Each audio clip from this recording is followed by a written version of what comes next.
Okay, ठीक है। बढ़िया। नाउ, पिछले लेक्चर का एक रिकॉर्डिंग थोड़ा इधर उधर हो गया है, मैं उसको सही करके वापस अपलोड कर दूंगा। बट आज का जो है वो कर लेते हैं पहले। अब ये जो है lecture, it is on preamble. तो हमारा आज का टॉपिक जो स्टार्ट होगा that is with reference to preamble of the Indian constitution. तो उस चीज पे है। हेडिंग दे सकते हो आप लोग। अब आप में से कितनों को प्रियम्बल आता है? Very good. नहीं आता है कोई इशू नहीं। बट हमारा टॉपिक जो आज का, it is with reference to preamble of the Indian constitution.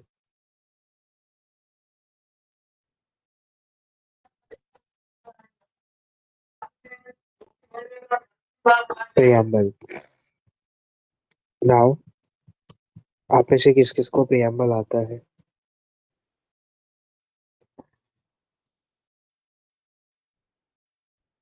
Okay, well to do. जिनको आता है उनके लिए ठीक, जिनको नहीं आता है उनके लिए I am just uploading the picture.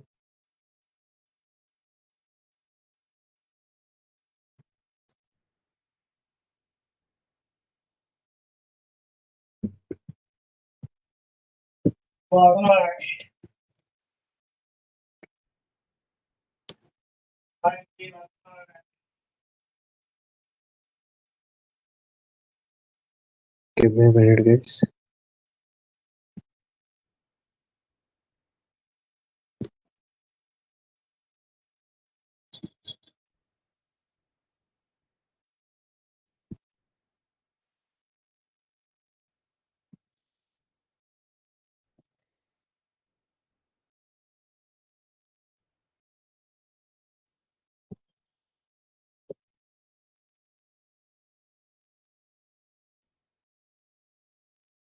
This is preamble to Indian constitution. ठीक है। देखो, पहला काम तो ये है कि तुमको प्रीएम्बल आना चाहिए। ठीक है। हम लोग को ये पूरे इसमें वैसे भी अगर प्रियम्बल आता है तो बहुत सारे डाउट्स क्लियर हो जाते हैं। तो वैसे भी आप लोगों को प्रियम्बल रट लो तो ज़्यादा अच्छा है। ठीक है। अब होता कैसा है, मैं आगे कर लेते हैं फिर मैं आप लोगों को बताता हूँ what is the scene. Just give me minute. अभी हमारी जो कॉन्स्टिट्यूएंट असेंबली है, हम लोग ने देखा था कि it met for the first time on 9th of December 1946। 9th दिसंबर 1946 को हमारी कॉन्स्टिट्यूएंट असेंबली मिलती है पहली बार। कॉन्स्टिट्यूएंट असेंबली मिल जाती है पहली बार, लेकिन फिर 13 दिसंबर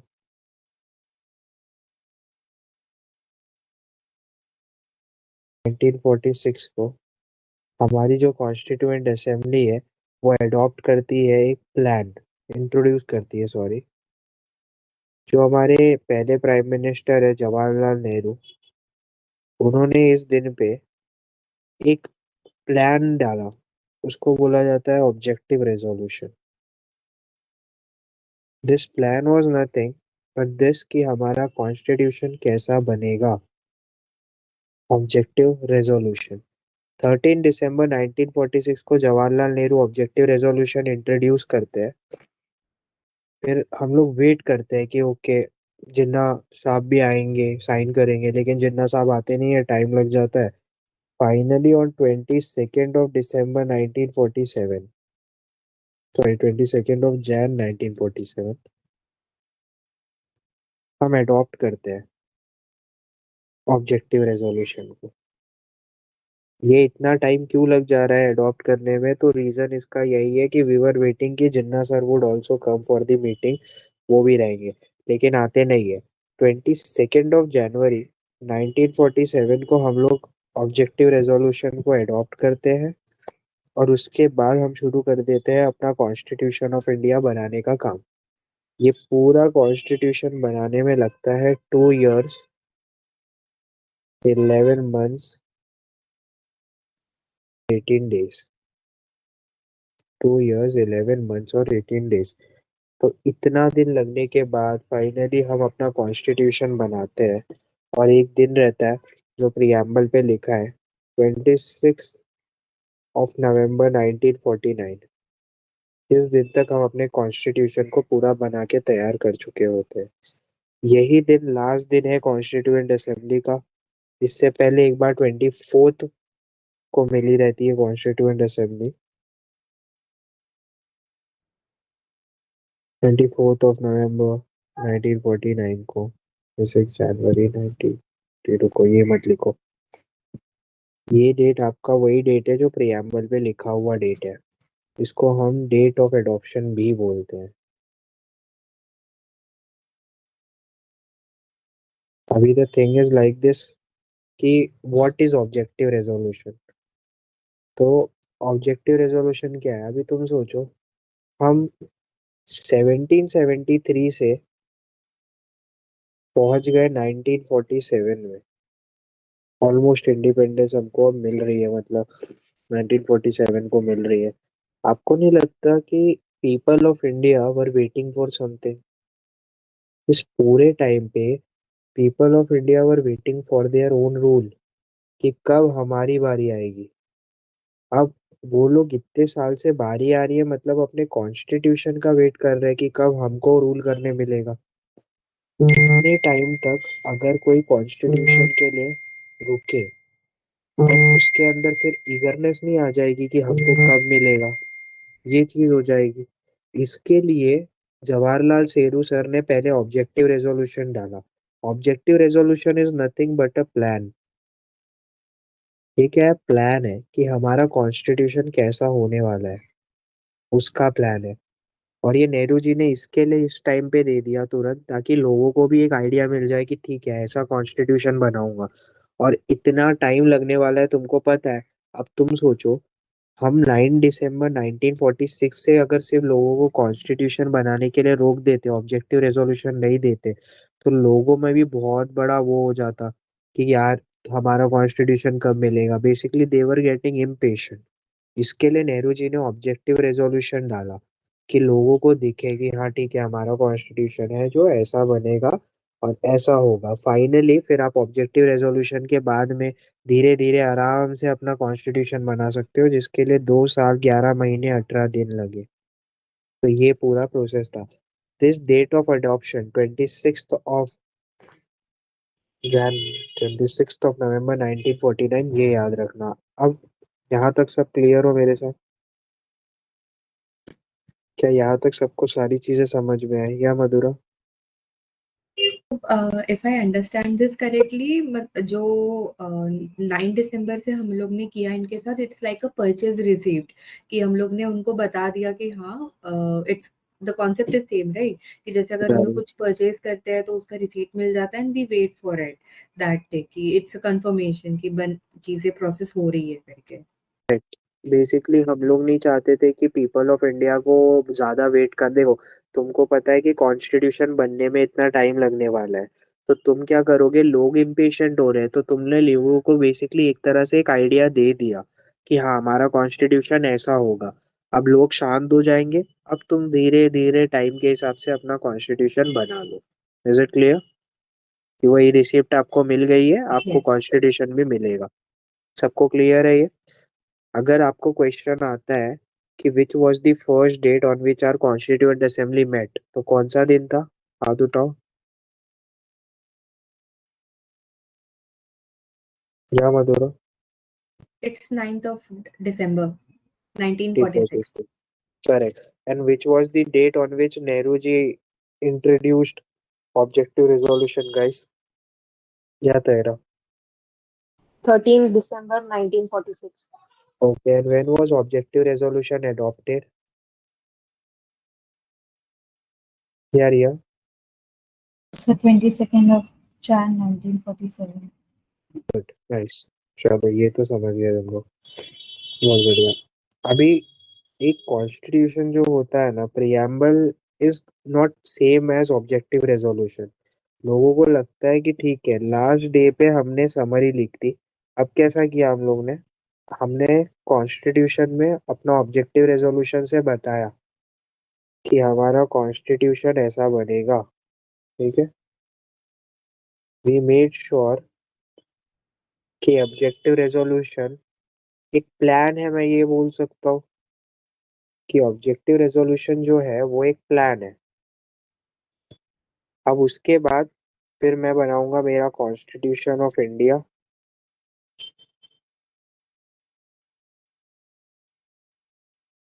this will be my original thing. अब एक बात बताओ, तुम लोगों ने कोई एक प्लान बनाया कि तुम ऐसा ऐसा करोगे, लेकिन क्या वो प्लान वैसे का वैसा ही होता है? लाइक अगर थोड़ा ऊंचा नीचा हो गया, ऊपर नीचे हो गया, तो वो सेम टू सेम नहीं होगा ना।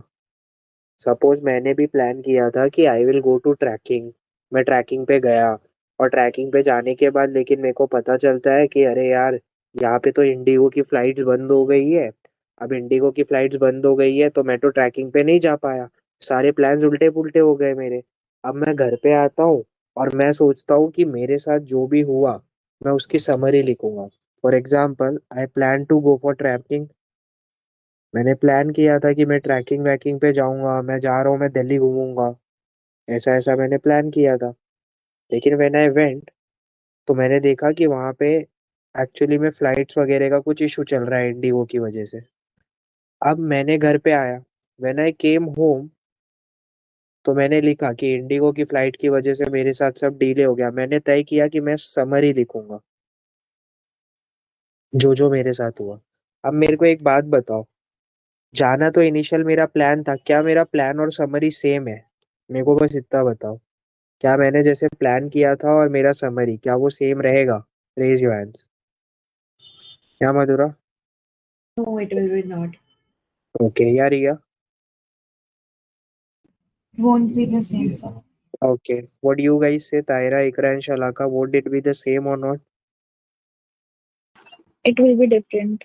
It will be So different. not same. Not same, Tayra, not same. हमारे Yes, साथ sir. भी कुछ ऐसा हुआ। हमने ऑब्जेक्टिव रेजोल्यूशन लिखा था कि ऐसे करेंगे, लेकिन जब एक्चुअल कॉन्स्टिट्यूशन बनाया हमने, वो थोड़ा ऑब्जेक्टिव रेजोल्यूशन से अलग बना। तो on the last day of constituent assembly functioning, जिस दिन लास्ट डे था कॉन्स्टिट्यूएंट असेंबली का, हमने क्या किया, हमारा जो कॉन्स्टिट्यूशन बना है हमने उसकी समरी लिख दी, और वही समरी हमारा प्रियम्बल है। तो अगर आपको क्वेश्चन आता है कि is objective resolution and preamble the same, तो what you guys would say, yes और not? Raise your hand, raise your hands if question comes like this कि your objective resolution and preamble be the same. या Riya? Yes Riya? No, sir. The objective resolution and the preamble won't be the same. It would not be the same, क्योंकि objective resolution तुम्हारा plan है और preamble तुम्हारी summary है, समझे? तो ये क्वेश्चन आएगा तो तुम लोग डील कर पाओगे इस पे। Now the thing is like this, look at our preamble, will get some differences. हमारे प्रियम्बल में ये सारी चीजें थी, ठीक है। अब उसके बाद वाली कहानी, हर प्रियम्बल, हमारे प्रियम्बल के कुछ अ, चार पार्ट्स हैं। We have four parts in our preamble and we are gonna discuss that. This is like this कि देखो, पहला part is source of power, कि हमारे कॉन्स्टिट्यूशन को कहाँ से पावर मिलती है वो बताता है। जैसे कि this part, we the people of India, ये लाइन ये बताती है कि हमारा जो कॉन्स्टिट्यूशन है उसको पावर दे रहे हैं उसके लोग। This power is given by, what is the source of power, what is the source of power या फिर अथॉरिटी। तो कॉन्स्टिट्यूशन को उसकी पावर मिलती है लोगों से, पहला part. Second thing is, it talks about some type of Indian state, कि कैसा इंडियन स्टेट हमने सोचा हुआ, कैसा इंडियन स्टेट हमने बनाया है। तो यहाँ पे आपको मिलता है कुछ terms, sovereign, socialist, secular and democratic Republic. ये लाइन आपको ये बताती है कि this is the nature of Indian state. हमारा जो इंडियन स्टेट है उसका नेचर क्या है। हम कैसी पॉलिटी है, हम ऐसी पॉलिटी है, नेचर ऑफ इंडियन स्टेट। और उसके बाद we come to know about कि हमारा ऑब्जेक्टिव्स क्या है। जैसे यहाँ पे 4 ऑब्जेक्टिव्स की बात की गई, justice, liberty, equality and fraternity. This four this four things are objectives of our constitution या objectives of our Indian state. ये ऑब्जेक्टिव्स हैं हमारे, हम ये गोल करना चाहते हैं। Finally there is a date in our Constituent Assembly on this 26th day of November 1949. Do hereby adopt an act and give to ourselves this constitution। मतलब हमने कब कॉन्स्टिट्यूशन लिया उसका डेट भी है। तो this is date of adoption. Now please remember one thing, ये जो डेट ऑफ एडॉप्शन है ना, ये पूरा सच नहीं है। इस दिन को, जो दिन है यहाँ पे दिया हुआ, दैट इज 26 नवंबर 1949, इस दिन पे पूरा कॉन्स्टिट्यूशन अडॉप्ट नहीं किया गया था, सिर्फ सम पार्ट्स जो बहुत जरूरी थे, जैसे कि आपका सिटीजनशिप, ऐसे आर्टिकल्स। बाकी पूरा कॉन्स्टिट्यूशन, ऑल रेस्ट, जो पूरा बचा हुआ है, उसको अडॉप्ट किया गया था 26 जनवरी 1950 को। आपका जो आधा कॉन्स्टिट्यूशन है वो बाकी 26 जनवरी 1950 को एनफोर्स किया गया था। तो अगर तुमको क्वेश्चन ऐसा आएगा कि which is the date on which we adopt an act या give ourselves this constitution, कौन सा दिन है जिस दिन हमने give ourselves किया ये कॉन्स्टिट्यूशन, तो आप लोग मेरे को कौन सा डेट बोलोगे? Raise your hands. अगर मैंने पूछा यार या मैंने बोला अडॉप्ट वाला डेट, तो 26th of November 1949. It is 26 November 1949। लेकिन अगर मैं क्वेश्चन दूंगा which is the date on which our constitution was enforced, तो तुम सब मेरे को कौन सा डेट बोलोगे? Anyone raise your hands. या Madhura? 26th of November 1950. Remember clear या? Sir, 26th of January 1950. Sorry, January. या वर्ड्स पे ध्यान दो। 26 जनवरी 1950। Now why this date was selected?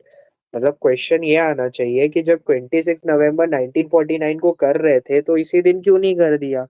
The answer to this thing is कि हम ना एक पॉलिटिकल इवेंट को दूसरे पॉलिटिकल इवेंट से कोइंसाइड करना चाहते थे। बहुत टाइम पहले जब आजादी की लड़ाई लड़ रहे थे, तो 26 जनवरी 1930 में हमने पहली बार डिमांड किया था पूर्ण स्वराज का। कांग्रेस के लाहौर सेशन में पूर्ण स्वराज का डिक्लेरेशन किया गया था। तो हम लोग क्या चाह रहे थे कि ये जो डेट है कॉन्स्टिट्यूशन अनेक्ट होने का, वो एक पॉलिटिकल इवेंट हो जाए।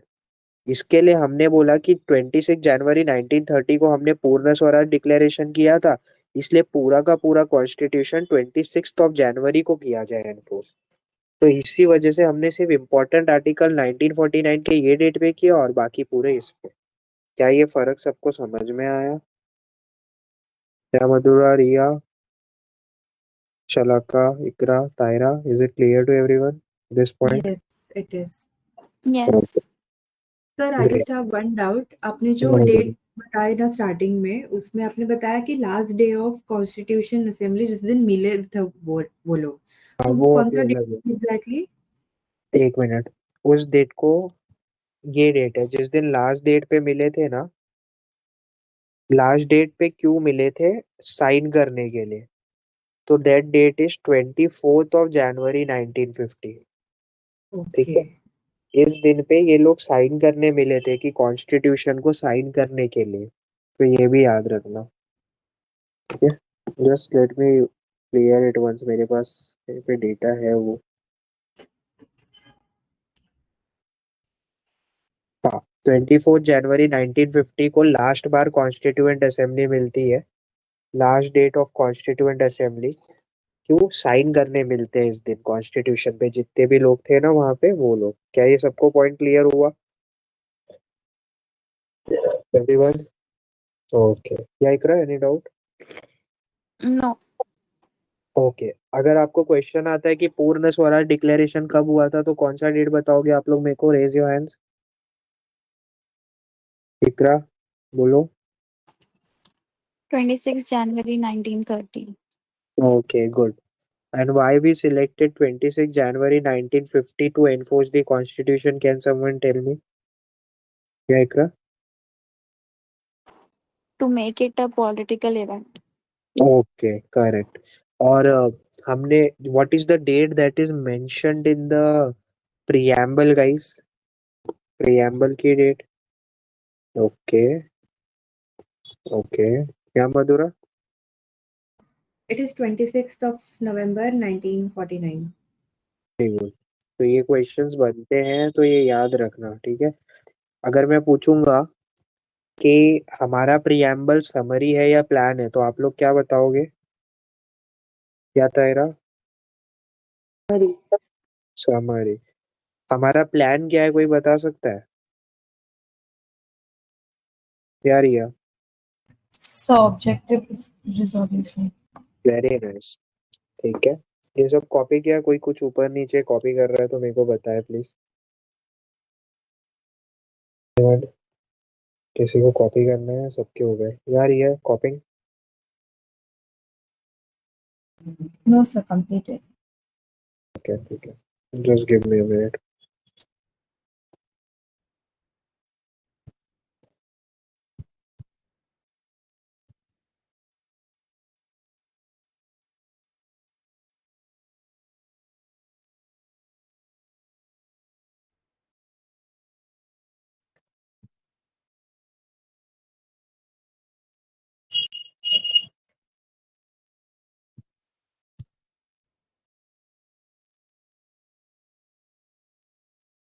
Just give me a minute guys.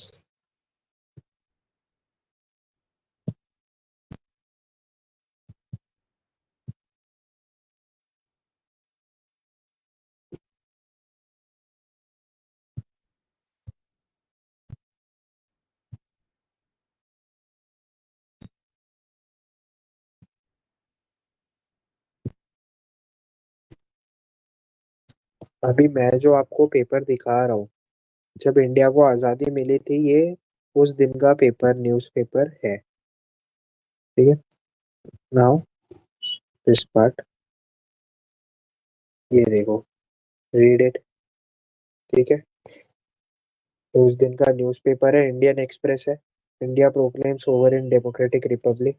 तो अब मेरे को आप लोग से एक क्वेश्चन पूछना है।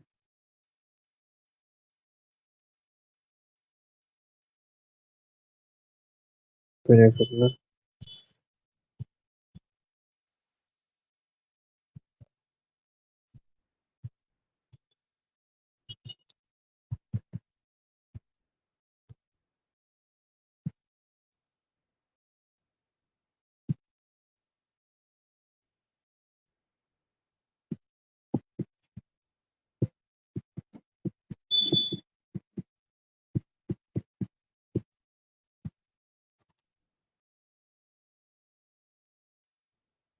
My question to you guys was,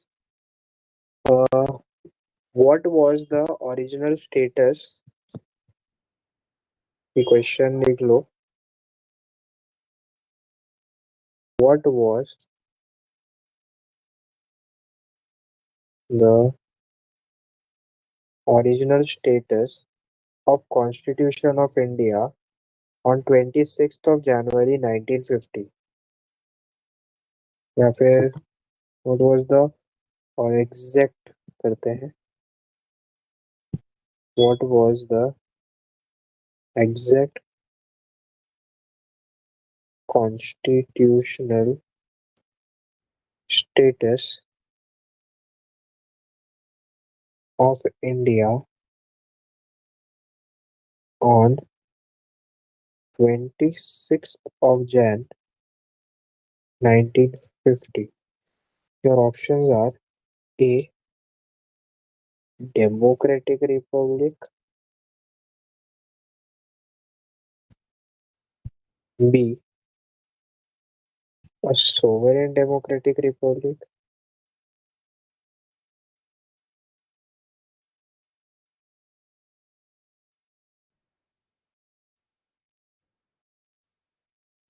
C a sovereign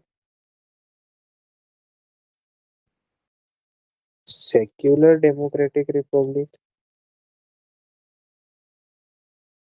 मैंने बोला ना प्रियम्बल याद रहता है तो याद रह जाती है चीजें पूरी। a sovereign socialist secular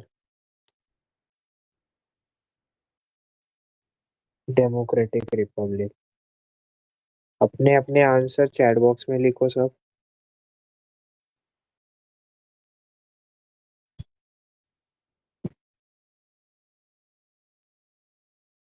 ठीक है। देखे, यहीं पे तो धोखा खा गए तुम। The correct answer is actually B. Let me show you how. देखो, अभी ना मैंने तुमको इसके लिए पेपर दिखाया था कि कुछ चीजें पिक्टोग्राफिक मेमोरी में भी फिट होती है। वो पेपर देखो। India proclaimed sovereign democratic Republic. मतलब ये है कि हमारे प्रियम्बल में ये जो दो वर्ड है ना, सोशलिस्ट सेक्युलर, पहले से नहीं थे। इफ यू सी दिस, तो मैं आपको बताता हूँ ये कब ऐड किए गए। हमारा कॉन्स्टिट्यूशन में था नहीं, लेकिन हमारा कॉन्स्टिट्यूशन था, प्रियम्बल था। The correct answer is a sovereign democratic Republic. हमारा प्रियम्बल जो था ना, जब वो पहले बनाया गया, तो उसमें सिर्फ यही तीन वर्ड थे। क्या? सोवरेन, डेमोक्रेटिक और रिपब्लिक। बाकी दोनों word, that means socialist and secular, ये वर्ड हमारे प्रियम्बल में 26 जनवरी 1950 को नहीं था। ये वर्ड डालने के लिए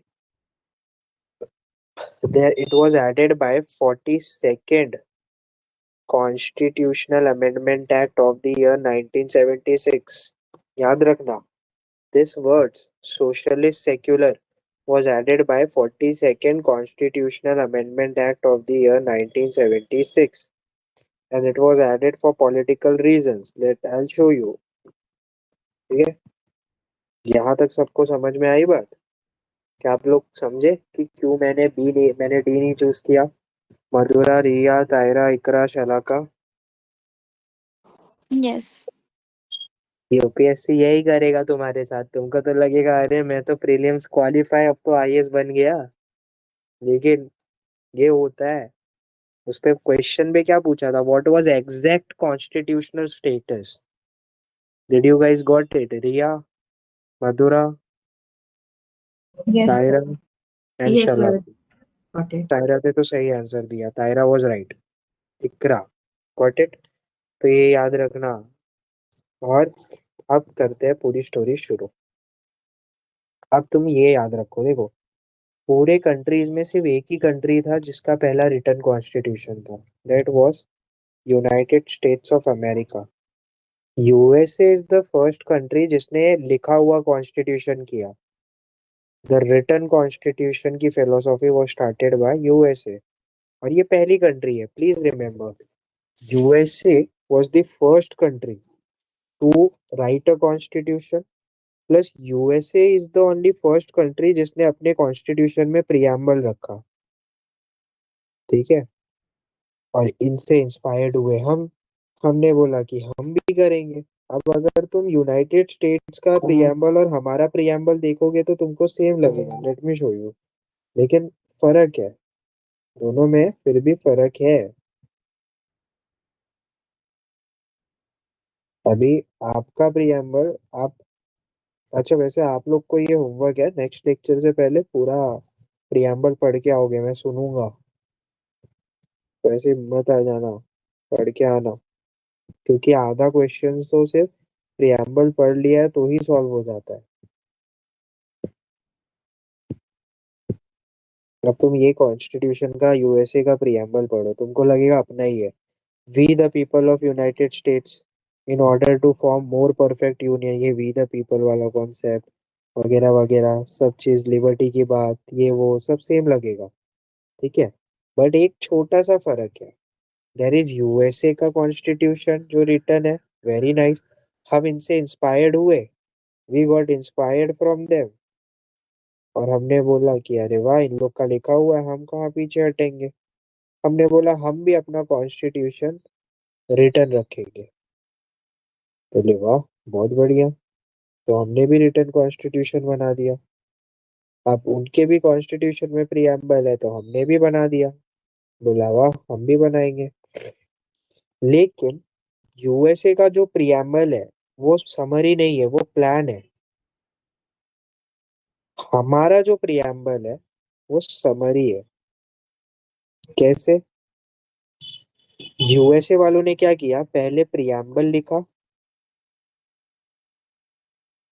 फिर उसके बाद कॉन्स्टिट्यूशन बनाया।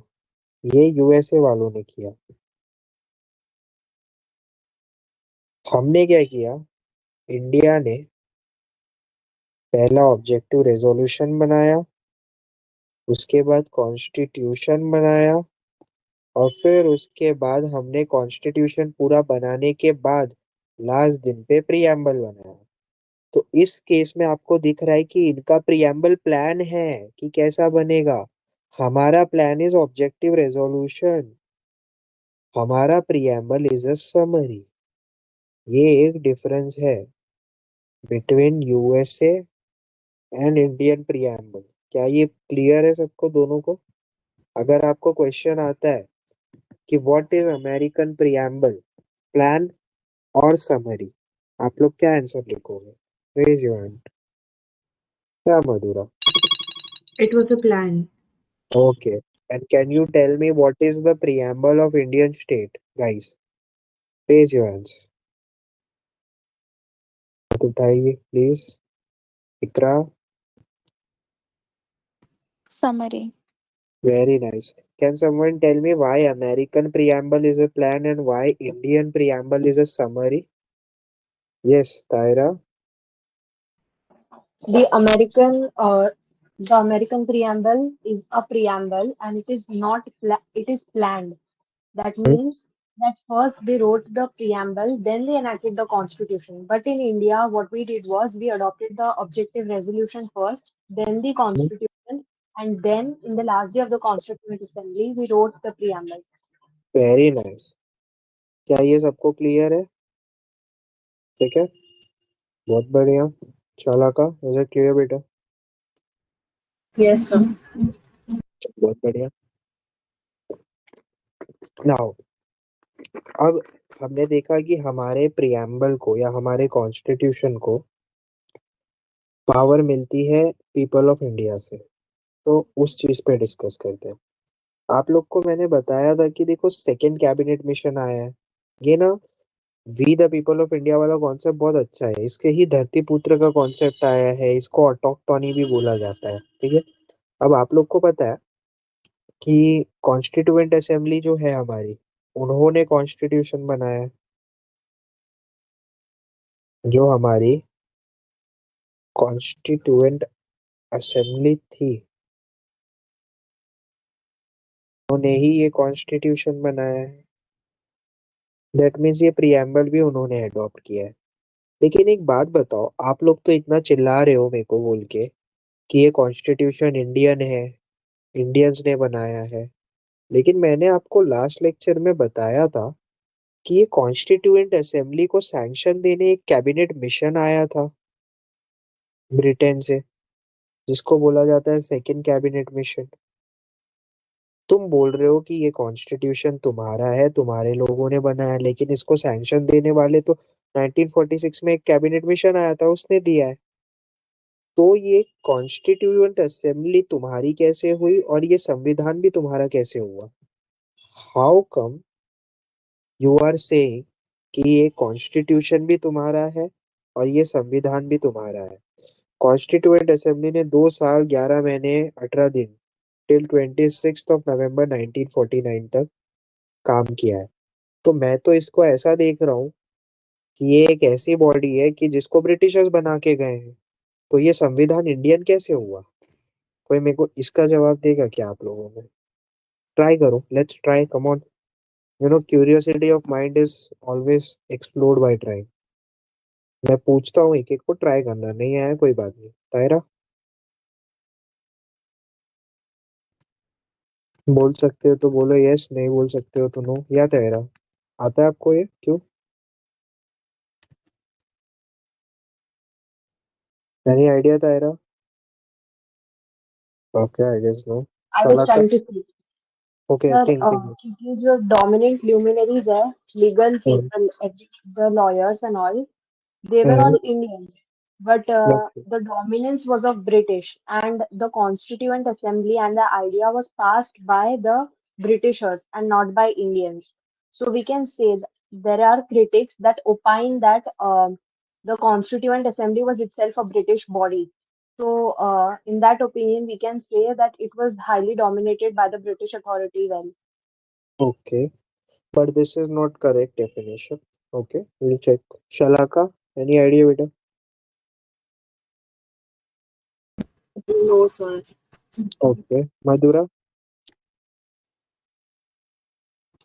So, in the last lectures, wherein we saw that AU Hume, the person who made that party with all the Indian lawyers and other Democrats नहीं, जो बाकी सारे लॉयर्स वगैरह थे उनके साथ उन्होंने पार्टी बनाया था, राइट?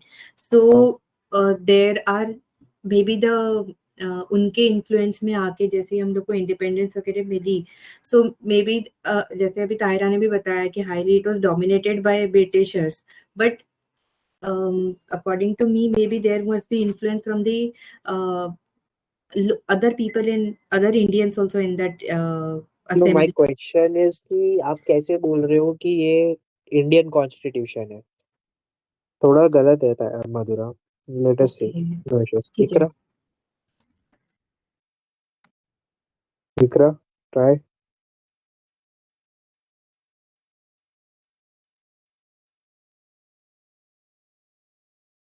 क्या ट्राई करूं? I don't know. You don't no?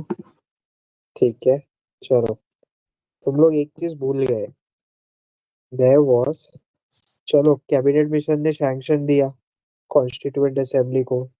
Constituent assembly ने कॉन्स्टिट्यूशन भी बनाया, बट इसके बीच में एक बहुत इंपॉर्टेंट एक्ट था, इंडियन इंडिपेंडेंस एक्ट, याद है? There was Indian independence act of 1947। इसमें साफ साफ लिखा था कि अब ये लोग फ्री हैं, ये लोग डोमिनियन हो गए, ये लोग सोवेरेन हो गए, इनको जो कॉन्स्टिट्यूएंट बनाना है, जो कॉन्स्टिट्यूशन बनाना है, बना सकते हैं। इस एक्ट ने कॉन्स्टिट्यूएंट असेंबली को सोवेरेन कर दिया था। This act made constituent assembly और सोवेरेन बॉडी। ये एक्ट पास करने वाले ब्रिटिश कैबिनेट के थे, ब्रिटिशर्स थे।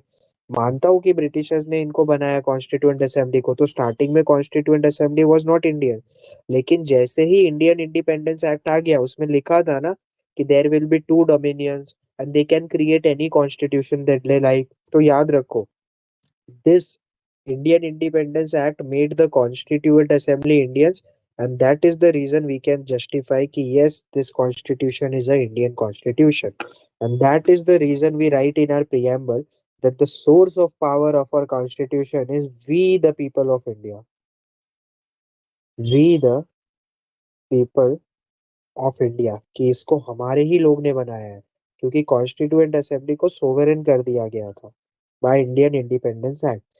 इस फिलोसॉफी से, देखो, हमेशा एक फिलोसॉफी है ये, we the people of India का मतलब होता है ऑटोक्टोनी।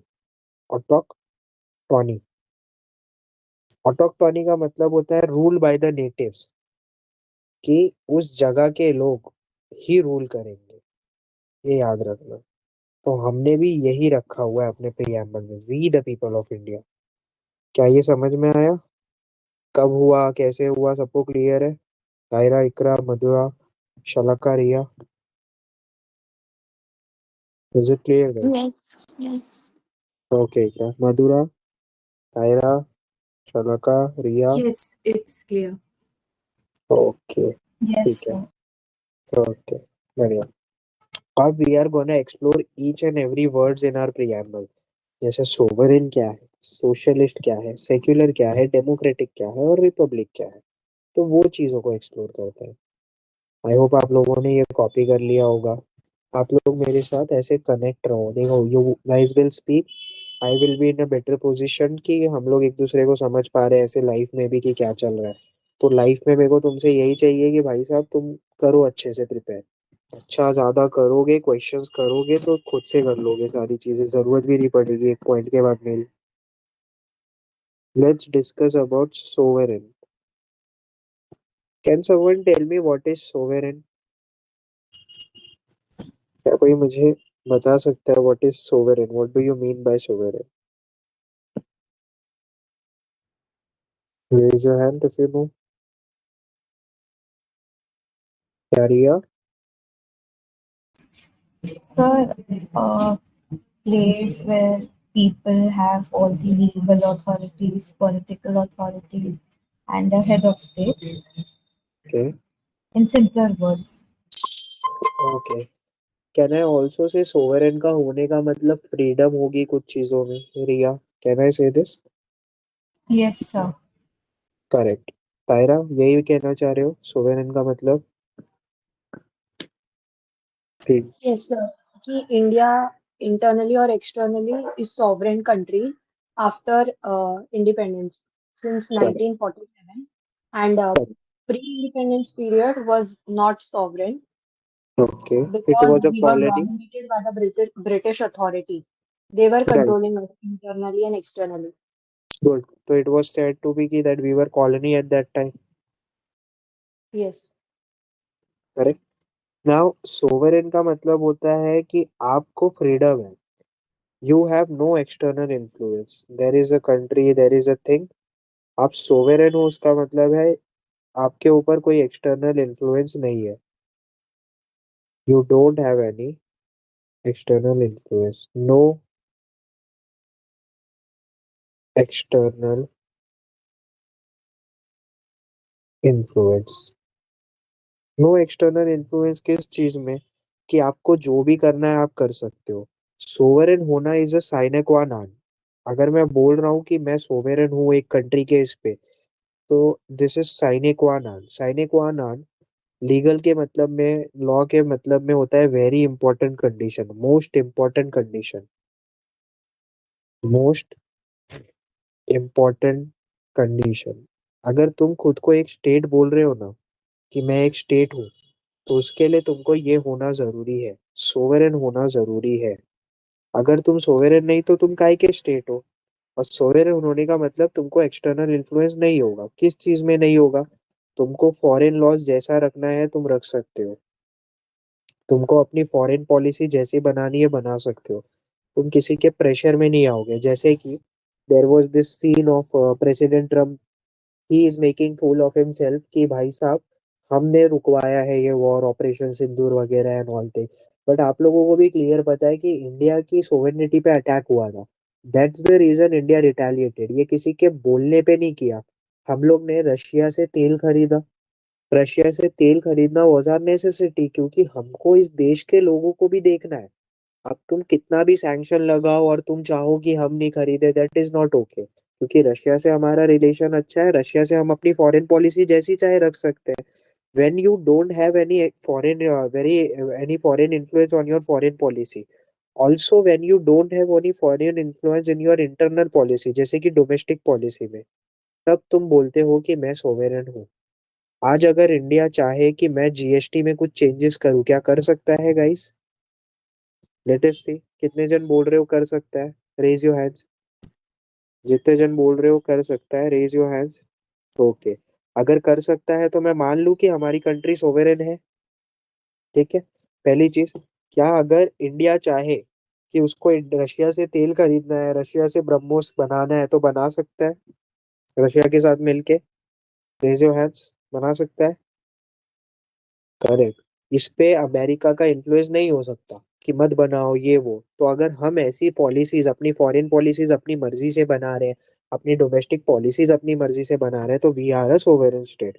सोवेरेन होना बहुत जरूरी बात है एक कंट्री के लिए, क्योंकि जो कंट्री सोवेरेन नहीं है उसका कुछ होता नहीं है। It is not a state also. ठीक है, अब हम सोवेरेन कब हुए?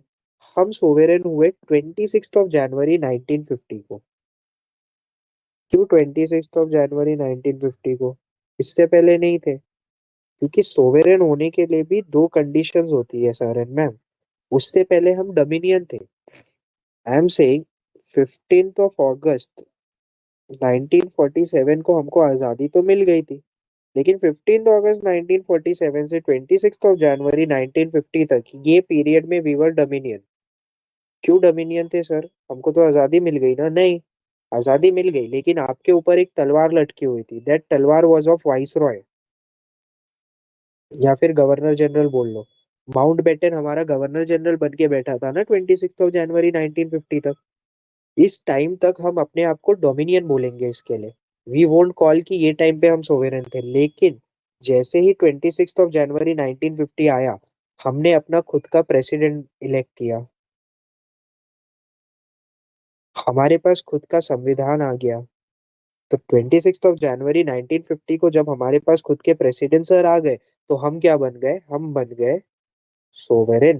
क्योंकि हमारा हेड ऑफ स्टेट भी हमारा आदमी था। उससे पहले तो ये वाइसरॉय एक तरह से रानी की तरफ से देख रहा था ना। दैट्स व्हाई अगर क्वेश्चन आया, मैं तुमको एक क्वेश्चन कर रहा हूँ, please listen and then answer. What was India a sovereign state on 14th of August 1947? Was India a sovereign state on 14th of August 1947? True और फॉल्स में बोलो, हाँ या ना में बोलो। क्या India?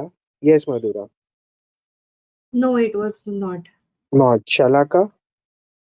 No, sir, it was not. Okay, can someone tell me कि हम सोवेरेन कैसे और क्यों बन गए? Raise your hands. या Riya? So on 26th of Jan 1950, the people of our country elected their own president. Correct. And not own, actually they didn't like, elected. हाँ, हाँ, इस पे क्या है सुनो एक बार, मैं करेक्ट कर देता हूँ इसको। आप सोचो, मैंने बताया था इंडियन इंडिपेंडेंस एक्ट में लिखा था ना कि जब तक आप लोग अपना कॉन्स्टिट्यूशन नहीं बनाते हो, आपके लिए कॉन्स्टिट्यूशन का काम करेगा एक एक्ट। कौन सा एक्ट था वो किसी को याद है? कौन सा एक्ट तब टेम्परेरी पीरियड के लिए काम करेगा कॉन्स्टिट्यूशन का? आई गेस नहीं याद है। ठीक है, मैं बताता हूँ। इंडियन इंडिपेंडेंस एक्ट में लिखा था कि गवर्नमेंट ऑफ इंडिया एक्ट 1935 जब तक इंडियंस कॉन्स्टिट्यूशन नहीं बना देते, एक्ट करेगा as interim constitution. Interim constitution मतलब टेम्पररी कॉन्स्टिट्यूशन। तो ये हमारा कॉन्स्टिट्यूशन तो था नहीं, और ऊपर से वाइस रॉय भी उनका था। हमने क्या किया, जैसे ही 26 जनवरी 1950 आई, तो हमने अपना खुद का इनडायरेक्ट वे में एक प्रेसिडेंट अपॉइंट किया, इलेक्ट करके नहीं, इनडायरेक्ट इलेक्शन से। और दूसरा इसलिए भी क्योंकि 26 जनवरी 1950 को हमारे पास खुद का कॉन्स्टिट्यूशन आ गया, जैसा कि रिया वॉज टेलिंग। ठीक है, ओन प्रेसिडेंट के साथ साथ ये भी टर्म है कि हमारे पास इंटरिम कॉन्स्टिट्यूशन था 15 अगस्त 1950 से, सॉरी 15 अगस्त 1947 से 26 जनवरी 1950 तक हमारे पास खुद का कॉन्स्टिट्यूशन नहीं था। तो उस टाइम के लिए कौन सा एक्ट या कौन सी चीज कॉन्स्टिट्यूशन की तरह काम कर रही थी, कोई मुझे बता सकता है? या Riya? so the Government of India 1935 Act, in which we had interim constitution. Yes, government of India act 1935 was acting as interim constitution. और जैसे ही हमारे पास 26 जनवरी 1950 को खुद का एक्ट आता है, हम रिपब्लिक बन जाते हैं। क्योंकि उस दिन हम एक इनडायरेक्ट वे में एक प्रेसिडेंट को अपॉइंट करते हैं, इनडायरेक्ट इलेक्शन से। वो आपके लक्ष्मीकांत में नाम है, वो का नाम पता करके आके मेरे को नेक्स्ट लेक्चर में बताना। ठीक है, यहाँ तक सब क्लियर हो तो रेज योर हैंड। क्या सबको ये पूरा समझ में आया? Raise your hands. Very nice. Madhura, आपको नहीं समझा? समझा ना, वो आई थिंक हुआ नहीं, रेज नहीं हुआ है। Okay, no issues. ठीक है। अब हम बन गए सोवेरेन, क्योंकि हमारे पास खुद का कॉन्स्टिट्यूशन आ गया, हमारे पास खुद के प्रेसिडेंट सर आ गए। लेकिन फिर नेहरू जी हमारे बोलते हैं कि यार, लेट्स ज्वाइन कॉमनवेल्थ। तो फिर मैंने नेहरू जी को बोला कि सर, आपको पता तो है ना कि कॉमनवेल्थ क्या है? कॉमनवेल्थ फॉर्मर ब्रिटिश कॉलोनीज है, अभी तो आजादी मिली और आप वापस से जोड़ रहे हो जाके। तो Nehru ji will say to its people, अरे पागल, ऐसा नहीं है। Commonwealth is like a elite club. जो कॉमनवेल्थ है वो एक तरीके से ज्वाइन करने से आपकी सोवरेनिटी पे कुछ इम्पैक्ट नहीं होता है। Commonwealth is like joining a elite club. ठीक है। मैंने बोला कि ज्वाइनिंग कर लोगे तो क्या होगा? Commonwealth is like joining a club. अगर मैं, एक minute, if I am joining Commonwealth, Commonwealth is like a club. आप लोग क्लब लब जाते हो? अगर क्लब नहीं तो बेसिकली जिम विम जाते हो। तो वो वैसा है कि आप जब चाहे अपना सब्सक्रिप्शन कैंसिल कर सकते हो। Joining is merely this, like joining Commonwealth is merely a extra legal arrangement. ये क्यों बोला? कि हम सबको डर था कि यार अभी तो आजादी मिली है और उसके बाद आप कॉमनवेल्थ गेम्स ज्वाइन कर रहे हो। तो नेहरू जी ने बोला, देखो बाबू, डरने की बात नहीं है। वो सिर्फ ऐसा है कि एक क्लब जैसा है कि मैंने आज ज्वाइन किया और अगर कल चाहूँ तो बाहर निकल सकता हूँ। उससे मेरी सोवेर्निटी पे कोई इम्पैक्ट नहीं पड़ेगा। इफ आई ज्वाइन कॉमनवेल्थ तो मेरी सोवेर्निटी नहीं छीनी जाएगी। इट इज जस्ट, कोई सोवेर्निटी पे इम्पैक्ट नहीं, it is just a extra legal arrangement. अब इसी चीज को याद रख के मैं तुम्हारे सामने एक क्वेश्चन रख रहा हूँ। अब हमने यूनाइटेड नेशन ज्वाइन किया है तो क्या हमारी सोवेर्निटी पे कोई फर्क पड़ेगा? We have joined United Nations organization, तो क्या हमारी सोवेर्निटी कम हो गई? हाँ।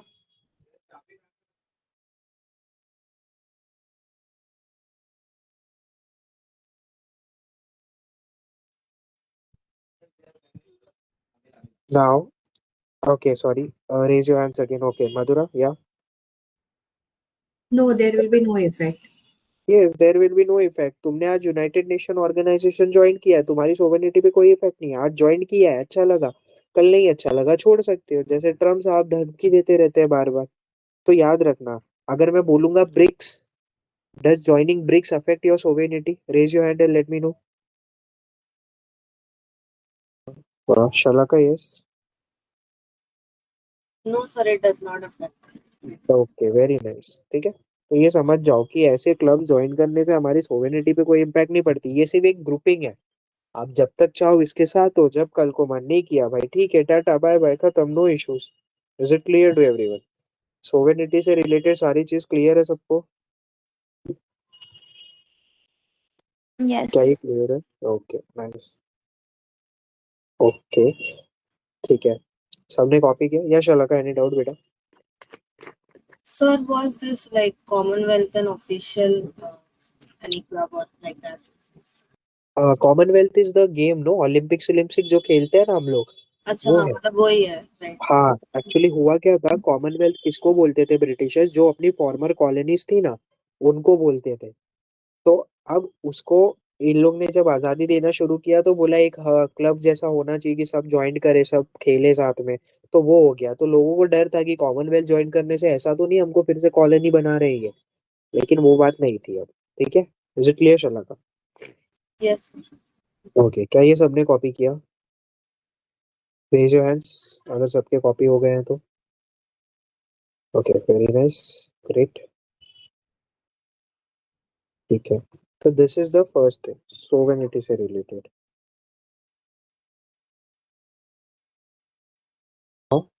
We will move at second. दूसरा है हमारा word, socialist. Of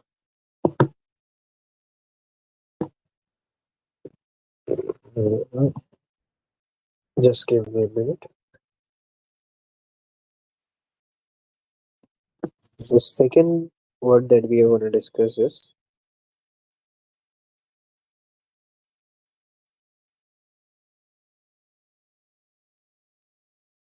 socialist.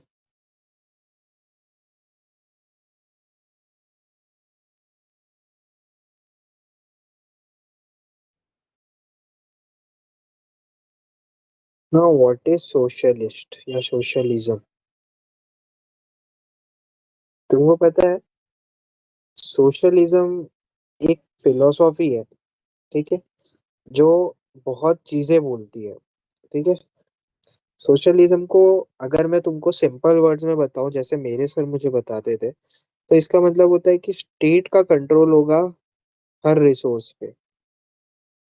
State का कंट्रोल होगा जो भी रिसोर्स है तुम्हारी कंट्री में उन सब पे। जो तुम्हारा स्टेट है वो पूरे रिसोर्स को कंट्रोल करेगा। इजी वे में अगर मैं इसको समझाऊं, मान लो कि एक कंट्री है, देयर इज कंट्री ए। ये जो कंट्री ए है, मान लो इसके पास 100 रुपीज है, ठीक है, $100 है, और इस कंट्री में पॉपुलेशन भी मतलब रहने वाले लोग भी 100 है। और ये कंट्री अगर सोशलिस्ट कंट्री रहेगी तो ये क्या करेगा मालूम है? हर बंदे को, हर एक बंदे को $1। ये होता है इजी वर्ड में सोशलिज्म का मतलब। ये होता है सोशलिज्म, कि अगर एक कंट्री है और उसमें $100 है उसके पास, और वो 100 लोग हैं, तो वो हर एक बंदे को $1 दे देगी। इसको बोलते हैं आप लोग absolute equality, socialism. This is known as absolute equality. अब पता है ये किसका कॉन्सेप्ट था? This was concept of Marxism, Marxist. ये कॉन्सेप्ट था मार्क्सिस्ट का, कार्ल मार्क्स का। कार्ल मार्क्स बोलते थे कैपिटलिज्म होना ही नहीं चाहिए, जो होना चाहिए यही होना चाहिए। और उसके लिए he was able to go at great lengths. मतलब वो बोलते थे कि भाई तुमको लड़ाई लड़के लेना होगा तो भी करो, स्टेट के साथ बगावत करनी होगी तो भी करो, और कैसे भी करके एक सोशलिस्ट सोसाइटी बैठाओ, ऐसी सोसाइटी जिसमें स्टेट का कंट्रोल हो सब चीजों पे। अब तुम सोचो, जब हमारा कॉन्स्टिट्यूशन बन रहा था 1950s में, तो लोगों को तो यही पता होगा ना कि सोशलिज्म अगर मैं बोलूंगा तो लोग सोचते यही वाला सोशलिज्म, कौन सा वाला? कार्ल मार्क्स वाला। कि हमको चाहिए कार्ल मार्क्स वाला सोशलिज्म, कि स्टेट का कंट्रोल हो, प्राइवेट प्रॉपर्टी हो ही ना। लेकिन हम ये वाला सोशलिज्म नहीं चाहते थे, क्योंकि ये कैसा होता है मालूम है? अगर ये एक होता है परसेप्शन एक्सरसाइज, ठीक है, इसमें क्या होता है मैं बताऊंगा तुमको।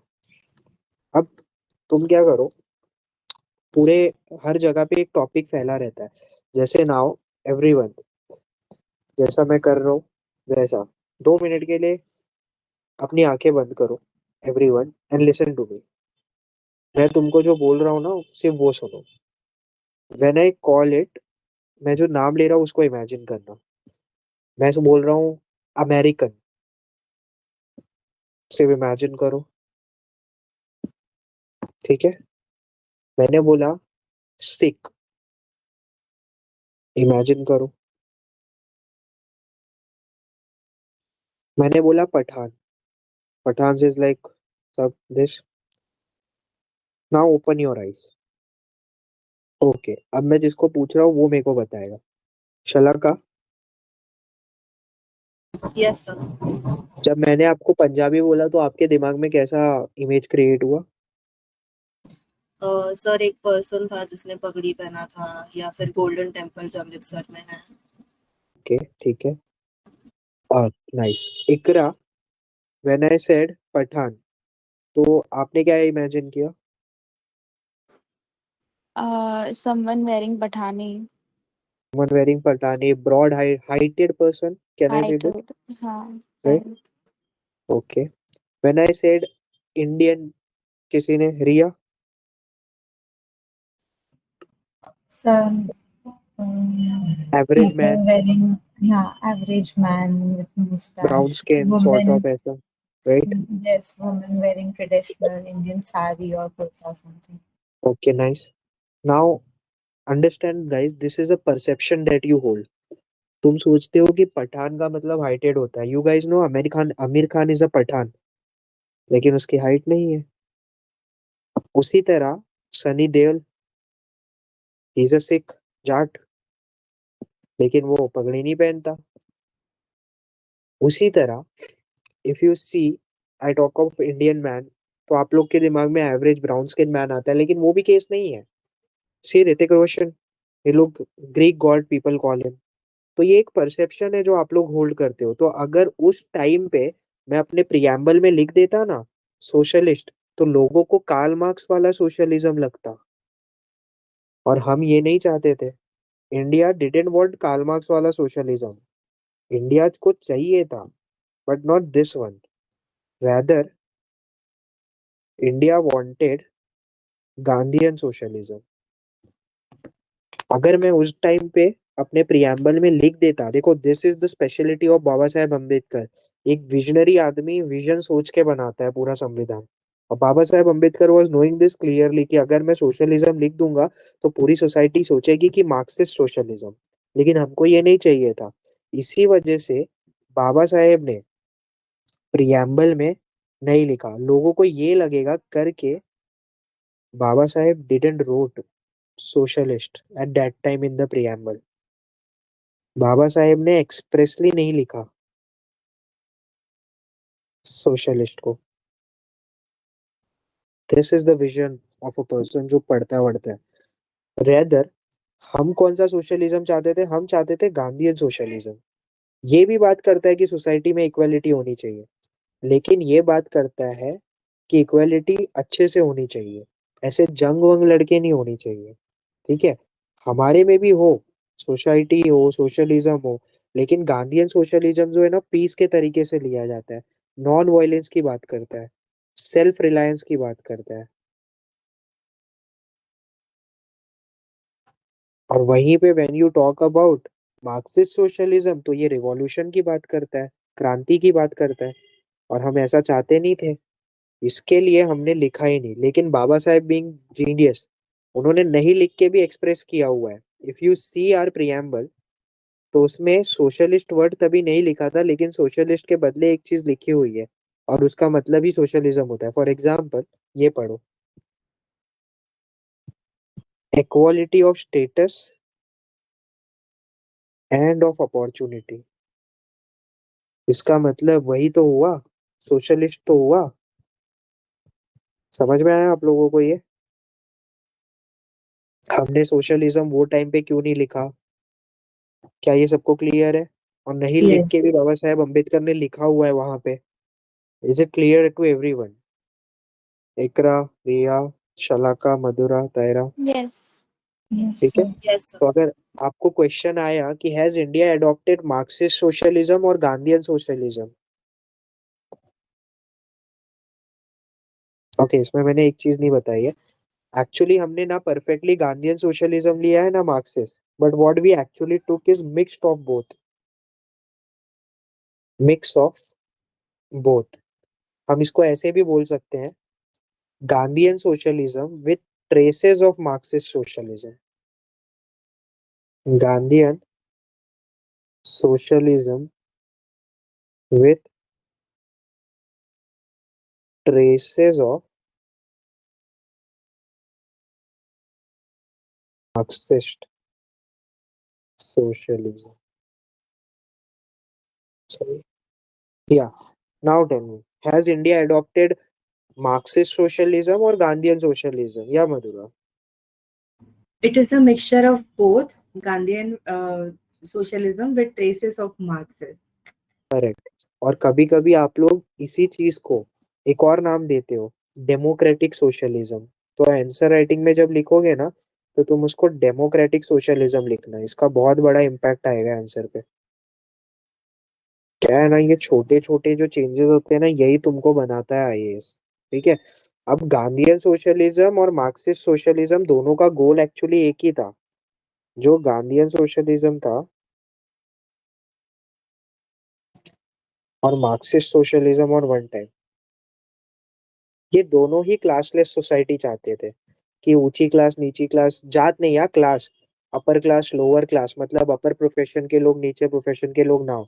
ये दोनों ही चाहते हैं कि क्लासलेस सोसाइटी हो, सबका डेवलपमेंट हो, लेकिन दोनों के तरीके अलग है बस।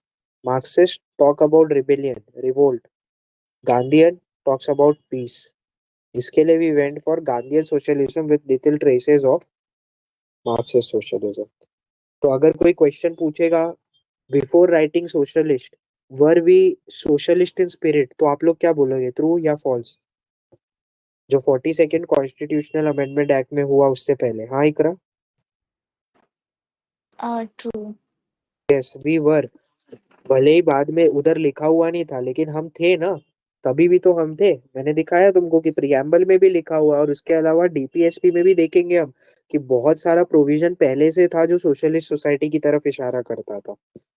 क्या ये चीज आप लोगों को क्लियर है सबको? Yes. ओके। मधुरा, रिया, तायरा, या it Shalaka, is clear, but मेरा एक मतलब डाउट ही है ऐसा। तो बोलो। जैसे अभी गांधीयन जो सोशलिज्म है एंड हाँ मार्क्स का भी वो डॉक्यूमेंटेड होगा कहीं ना कहीं, एक हाँ डेफिनेशन होगा उसका। हाँ बाय है। दैट टाइम जब हम लोग ने ये डेमोक्रेटिक वाला इंट्रोड्यूस किया था, मे बी हाँ, people of India might not be knowing about it. तो इसका जो मैसेज हम लोग को सबको पहुंचाना था, like how was that conducted then? वो क्योंकि कैसे हुआ कि हम लोग चाहते थे ना, लोगों को जब सोशलिज्म की बात मालूम पड़े तो लोगों को ये पता चले कि हम मार्क्सिस्ट नहीं है। तो हमने क्या किया, लोगों के लिए बहुत सारी स्कीम्स निकाली थी जो हम्म, अच्छे तरीके से हो, मतलब ऐसे जिसमें रिवोल्ट डिवोल्ट वाली चीजें ना हो, ऐसे ना हो। We were socialist in spirit, क्योंकि पहले से हम रशिया के साथ थे और Russia is a socialist society. लेकिन रशिया जो सोशलिज्म फॉर्म करता है दैट इज मार्क्सिस्ट। हम नहीं ओके। कर सकते वो। ठीक है। क्योंकि जो सोशलिस्ट सोसाइटी होती है ना मधुरा, उसमें प्राइवेट प्रॉपर्टी, कैपिटल सोसाइटी नहीं होती। जैसे अंबानी अदानी हमारे यहाँ पे है, हमारे यहाँ दोनों है। देखो हम्म, कुछ जॉब्स जैसे कि रेलवे हो गया, रेलवे पूरी तरह से कौन रन करता है, गवर्नमेंट। गवर्नमेंट। लेकिन उसी तरह पे एरोप्लेन वगैरह गवर्नमेंट रन नहीं करती है, वो प्राइवेट प्लेयर्स को दी है। तो हमारे हम्म, यहाँ दोनों है, कैपिटलिस्ट भी और सोशलिस्ट भी। हम अमेरिकन जैसे परफेक्ट कैपिटलिस्ट नहीं है, और हम रशिया जैसे सोशलिस्ट नहीं है। हम दोनों के बीच में, हम मिक्स्ड इकोनॉमी है। समझा? Right, right, right. वो चीज अगर मैं उस टाइम पे लिख देता ना कि सोशलिस्ट, तो जैसे तुम लोगों ने अभी मैंने जो परसेप्शन एक्सरसाइज किया, सोचा, तो वो टाइम पे भी लोग सोचते कि हाँ मार्क्सिस्ट सोशलिज्म की बात हो रही है, इसलिए हम्म, नहीं लिखा। ठीक है। Okay. Okay. Any more doubts? किसी और को कोई डाउट है तो you can raise and let me know. अभी पूछो। ठीक है।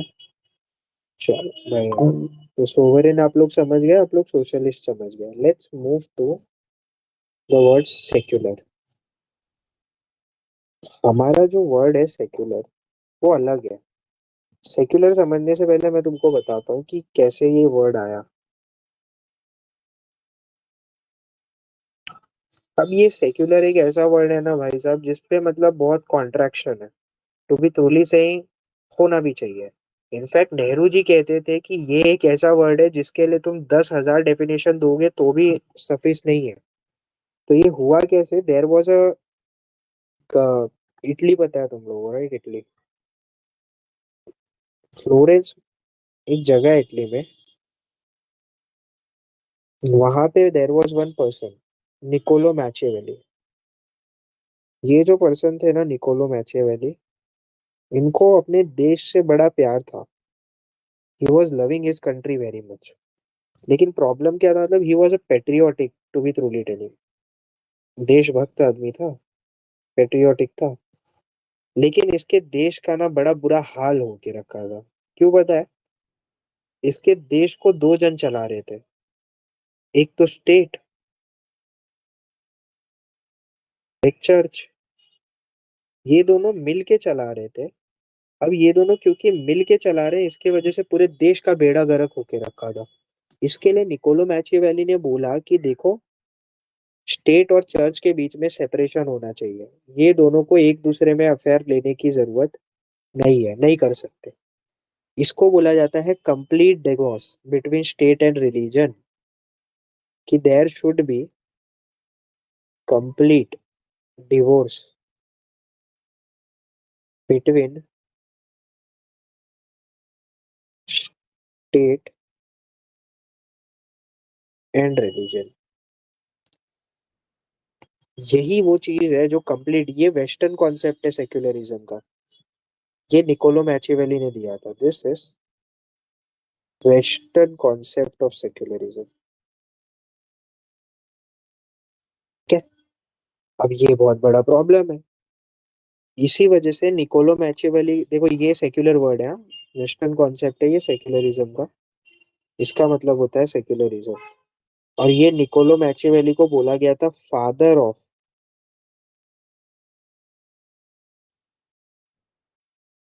Modern European secularism.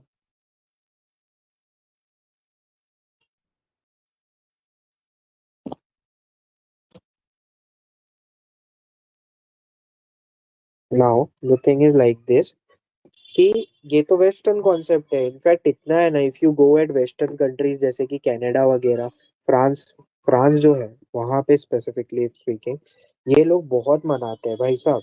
ये लोग इतना ज्यादा सेक्युलरिज्म को लेके है कि स्टेट और रिलीजन एक दूसरे से कोई मतलब ही ना रखे। लेकिन हमारा कॉन्सेप्ट ऐसा नहीं हो सकता था। इंडिया का कॉन्सेप्ट सेक्युलरिज्म का दूसरा है। हम ये वाला कॉन्सेप्ट नहीं चाहते थे, इसके लिए हमने भी नहीं लिखा, क्योंकि हम सेक्युलर लिख देते तो लगता कि ये है। अब दो तरह के स्टेट होते हैं, देखो। एक स्टेट ऐसा होता है जिसका रिलीजन से कोई लेना देना नहीं, वो बोलता है मैं रिलीजन से कुछ मतलब नहीं रखूंगा, तो वो वेस्टर्न कॉन्सेप्ट में आ जाता है सेक्युलरिज्म के। ठीक है। एक स्टेट ये होता है जो बोलता है अपने स्टेट का ही रिलीजन बता देता है। ठीक है, कि ये तो मेरा रिलीजन ही है स्टेट का, जैसे Pakistan.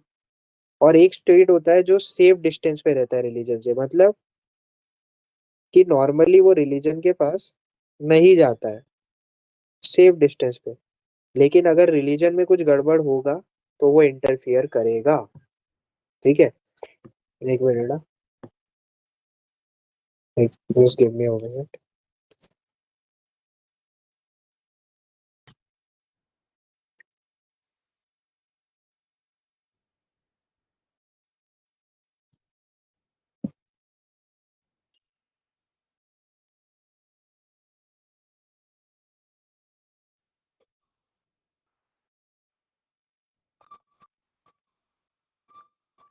Just give me a minute.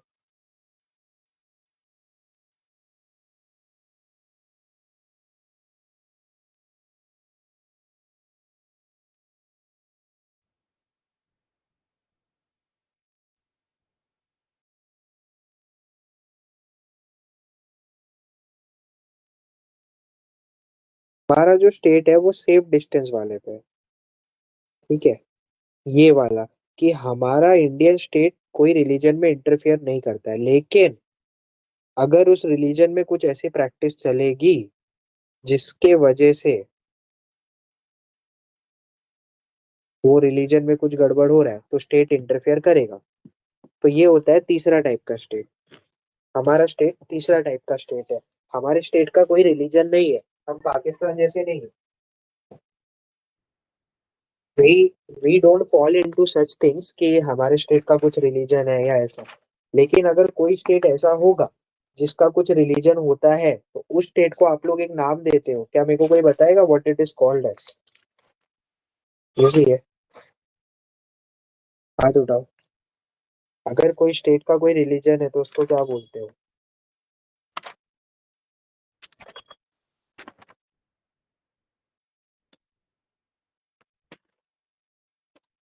क्या है, कम ऑन।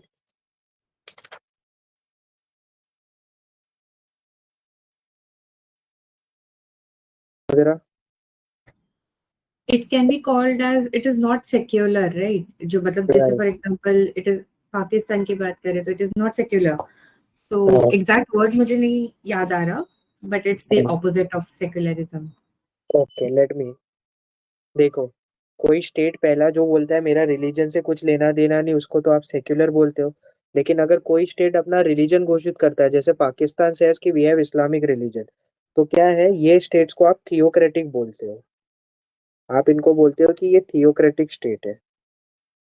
एक होता है इंडिया जैसा। इंडिया का भी सेक्युलर है, लेकिन हमारा सेक्युलर स्टेट अलग टाइप का है। ठीक है। और जो स्टेट, मान लो कि रुको इसको थोड़ा और करते हैं, ये सेक्युलर को मैं और फैब्रिक करूँ। कोई स्टेट है अगर बोल रहा है हमारा रिलीजन से लेना ही देना नहीं है, या रिलीजन मानता ही नहीं है, तो उसको आप बोल दोगे कि this is a atheistic state. ये एथिस्टिक है, ये नहीं मानता है। और तीसरा जो सेफ डिस्टेंस में रहता है, दैट इज सेक्युलर, हमारे जैसा सेक्युलर। कभी कभी फ्रांस भी, ये सब कनाडा वनाडा भी खुद को सेक्युलर बोलते हैं, बट उनका सेक्युलरिज्म वेस्टर्न कॉन्सेप्ट है, हमारे जैसा नहीं। हमारा थोड़ा अलग कॉन्सेप्ट है। ठीक है। ये तीनों वर्ड्स आप लोग को याद रहने चाहिए पहले तो। ठीक है। अब आगे की कहानी। हम ये वाला सेक्युलरिज्म नहीं चाहते थे। हमारा brand of secularism is different. We sir, sorry to interrupt. आपने जो बताया था ना कि सेफ डिस्टेंस रिलीजन में कि उसका वो एग्जैक्टली टर्मिनोलॉजी क्या था कि अगर कोई डिस्टरबेंस आता है तो हम लोग इंटरप्ट करेंगे, या क्या एग्जैक्टली वो टर्मिनोलॉजी मुझे डिस्टर्बेंस, जानना था। Positive disturbance. कॉन्सेप्ट। हाँ, डिस्टर्बेंस। लाइक देखो कैसे, अभी मुस्लिम्स में देयर इज ट्रिपल तलाक। तो ट्रिपल तलाक अलाउड है शरिया कानून से। लेकिन ट्रिपल तलाक कैसा अलाउड है कि पहले बार तलाक बोला, फिर 1 महीने का गैप लेगा। ठीक है, कि सॉर्ट आउट करने की चीजें कोशिश करेंगे। फिर दूसरे बार तलाक बोला, उसके बाद भी सॉर्ट आउट करने के गैप लेंगे। तीसरे बार बोला तो तलाक होता है, लेकिन ये बीच में जो गैप लिया जा रहा है, ये वाला अलाउड है। मुस्लिम्स में एक प्रैक्टिस होने लगी थी, मर्द ऐसा करने लगे थे कि इंस्टेंट ट्रिपल तलाक, कि 3 बार लगातार बोल दिया बिना किसी गैप के, और हो गया तलाक। सुप्रीम कोर्ट ने फिर इंटरफेयर किया।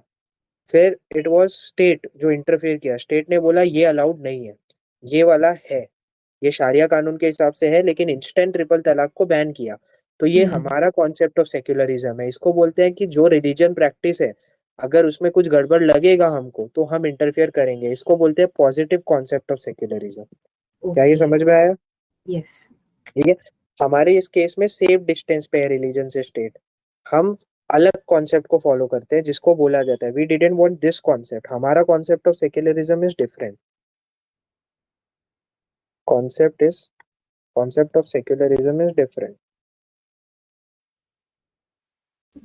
बट सर लाइक सेक्युलरिज्म ये वर्ड का मीनिंग ही है कि we don't like religion and church are no no no no state and church are different. No, secular के दो दो टाइप के सेक्युलरिज्म होते हैं गाइस। एक होता है पॉजिटिव, एक होता है नेगेटिव। जो नेगेटिव होता है ना, उसमें स्टेट और रिलीजन का कोई एक दूसरे से कनेक्शन नहीं। पॉजिटिव में भी स्टेट और रिलीजन का कोई कनेक्शन नहीं है, लेकिन अगर रिलीजन में कुछ गड़बड़ चलेगा तो स्टेट कैन इंटरफियर। ये वाला कॉन्सेप्ट हमारा है, ये याद रखो। हमारा ये कॉन्सेप्ट ऑफ सेक्युलरिज्म है, पॉजिटिव कॉन्सेप्ट ऑफ सेक्युलरिज्म। इसके बारे में और अच्छे से करेंगे, पहले इतने के लिए इतना समझ जाओ। This is concept of secularism, और इसको हम बोलते हैं सर्वधर्म संभव। सर्व धर्म संभव। ठीक है। हमारे कॉन्सेप्ट में ये होता है, देखो, ये समझ गए सब लोग, सेक्युलर कॉन्सेप्ट का दो दो वो है। एक नेगेटिव कॉन्सेप्ट है सेक्युलरिज्म का, और एक पॉजिटिव। कोई मेरे को नेगेटिव बताएगा या शला का? सर नेगेटिव मतलब the state and religion are completely different. Okay, this means state can't interfere in this, right? Yes yes. Then positive concept, can someone tell me? Positive concept of secularism? क्या मतलब? Wherein the state can interfere in matters of religion or any just to sort it out. Very nice. ठीक है। तो ये चीज होता है, जैसे हमारे में भी देखो बहुत सारी चीजें थी कि ये सब चल रहा था। अभी there was this disputes and all religion को लेके, तो स्टेट के मैटर में फिर इंटरफेयर करेगा कि भाई सही है कि गलत है। अगर कुछ भी तुम ऐसी प्रैक्टिसेस करोगे जो स्टेट्स के मतलब सेक्युलरिज्म के इसमें नहीं है, तो स्टेट कैन इंटरफेयर सही करने के लिए। हमारा concept of secularism is like this. आज का हम यही रोकते हैं, लेकिन क्योंकि ज्यादा हो जाएगा। देखो, अब आप लोग को मैं आज शाम को एक शीट भेजूंगा, ठीक है? या Madhura, any doubt? No no, no doubt. Okay. अभी क्या है, शाम को मैं आप लोग को एक 100 क्वेश्चंस की शीट भेजूंगा। आप लोग के 100 या 50 क्वेश्चंस में भी, तो उसको सॉल्व करना, ठीक है? हिस्टोरिकल अंडरपिन से रिलेटेड, और उसको अपना नाम लिख के ऊपर से मेरे को मेरे नंबर पे भेज देना। I will check it and give you back, ठीक है? तो वो करके मेरे को दे देना शाम तक। शीट होगा वो, सिंपल शीट। जब तुमको मिले तुरंत करके दे दो वो मेरे को। Is it clear to understood everyone? और उस पे नेगेटिव मार्किंग भी होगा। Madhura, Shalaka, Iqra, Riya, Tayra, is it clear? Got it. Yes, sir. Yes. Okay, Yes. Great. यहाँ तक किसी को कोई डाउट आ रहा है पॉलिटी में? सब इजी? सबको इजी है? मुझे हाँ, थोड़ा मधु। सा डाउट है सर, वो मतलब जो लास्ट लेक्चर्स में थे ना, तो क्योंकि वो बहुत सारा कंफ्यूजन हो रहा था मुझे, 2 लेक्चर मैंने मिस किए थे ना, तो आई हाँ, रेड द बुक, मतलब लक्ष्मीकांत मैंने रीड किया है, तो हाँ, मैं आपको फोटो भेज देती हूँ स्टेटमेंट का, मुझे जस्ट डाउट चलेगा। था। हाँ, वो स्टेटमेंट का भेजो, मैं क्लियर कर दूंगा। ठीक ठीक है। है, ओके। इसके बाद अलावा सब क्लियर है ना? हाँ। ओके, शला का आपको? हाँ, yes, sir. Riya? Riya? Yes, sir. Yeah, okay, yes. Okay. Iqra? Yes. No okay. Tayra? doubts. Great. Tayra? Yes, sir. ठीक है, अब हाँ बोल लो Tayra. No, sir, no doubt. Okay, ठीक है। कोई डाउट होगा तो मेरे को टेक्स्ट कर देना आप लोग। मेरे को जैसे ही टाइम मिलेगा मैं सॉल्व करके दे दूंगा। फिलहाल आपको अभी थोड़े टाइम में या रात तक मैं शीट भेजूंगा, सॉल्व करके मुझे भेज देना प्लीज, ठीक है? Okay, if it is done you guys can go. Will catch up on next lecture guys. Okay, thank you sir. Yep, no issues. Bye. Yeah, Yes, sir. bye-bye. Bye.